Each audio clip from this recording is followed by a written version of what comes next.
आज Doubtnut app download करें। Doubtnut पर अपने सभी गणित, रसायन विज्ञान, भौतिक विज्ञान और जीव विज्ञान के डाउट्स का करो सफाया। बस प्रश्न की फोटो खींचो, एक ही प्रश्न को क्रॉप करो और तुरंत वीडियो सोल्यूशन पाओ। अभी डाउनलोड करें। हेलो स्टूडेंट्स, तो यहाँ क्वेश्चन है कि स्थैतिक घर्षण बल का परिमाण सदैव वस्तुओं के बीच आपेक्षिक गति उत्पन्न करने का प्रयास करने वाले बाह्य बल के होता है। तो हमें यहाँ बताना है कि क्या होता है, कम होता है, बराबर होता है या अधिक होता है। तो इसका उत्तर है कि स्थैतिक घर्षण बल का परिमाण सदैव वस्तुओं के बीच आपेक्षिक गति उत्पन्न करने का प्रयास करने वाले बाह्य बल के बराबर होता है।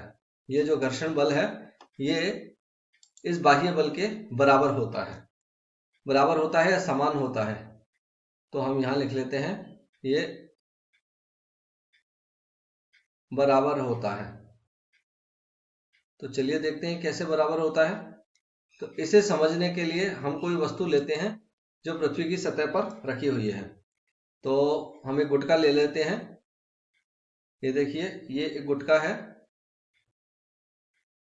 जो कि पृथ्वी की सतह पर रखा हुआ है। ये गुटका है जो इस पृथ्वी की सतह पर रखा हुआ है और इस गुटके का जो द्रव्यमान है वो हमने m माना है। ये देखिए, ये पृथ्वी की सतह हमने बनाई और ये गुटका हमने इस पर रख दिया और इस गुटके का जो द्रव्यमान है वो हमने m माना है। अब होता क्या है कि जब कोई बाह्य बल, हमने माना कि इस पे अभी कोई बाह्य बल काम नहीं कर रहा है, यानी जब इस पर बाह्य बल का मान 0 है, ये F बराबर 0 है, तो इस स्थिति में इस पर कोई घर्षण बल नहीं लगेगा, यानी कोई घर्षण बल काम नहीं करेगा। तो इस स्थिति में जो घर्षण बल होगा उसका मान भी 0 होगा। अब जब हम इस पर एक बाह्य बल आरोपित करते हैं, वो बाह्य बल चाहे इसे धक्का देकर लगाया जाए या इसे खींचकर लगाया जाए, तो इस स्थिति में इस पर एक घर्षण बल काम करने लगता है। ये देखिए, इस पर हमने एक बाह्य बल लगाया है, ये इस तरह से। तो ये बाह्य बल इस पर हमने आरोपित किया, तो इसकी बल की विपरीत दिशा में इस पर एक बल लगने लगता है जिसे हम घर्षण बल बोलते हैं। तो इस दिशा में पीछे की ओर एक घर्षण बल काम करेगा। चूंकि अभी ये जो गुटका है ये स्थैतिक अवस्था में है, यानी स्थिर अवस्था में है, तो इसमें जो घर्षण पैदा होगा उसे हम स्थैतिक घर्षण बोलेंगे और इसे हम Fs से प्रदर्शित करेंगे। तो ये Fs होगा। अब हम धीरे धीरे बल का मान और बढ़ाते हैं, तो एक स्थिति ऐसी आती है कि इस बल का मान अधिकतम हो जाता है। इस स्थिति में अभी भी गुटका गति नहीं करता है, परंतु अभी इस बल का मान अधिकतम है। तो अब इस स्थिति में ये जो घर्षण बल बनेगा ये अधिकतम बनेगा, जिसको हम सीमांत घर्षण बोलते हैं और इसको हम Fl से लिखते हैं। तो यहां जो घर्षण बल बनेगा वो Fl होगा, जिसे हम लिमिटिंग फ्रिक्शन बोलते हैं। लिमिटिंग फ्रिक्शन लिखने के कारण ये Fl होता है। तो ये Fl बन जाएगा, जिसे हम Fs मैक्स कहते हैं। और ये स्थैतिक घर्षण का अधिकतम मान होता है।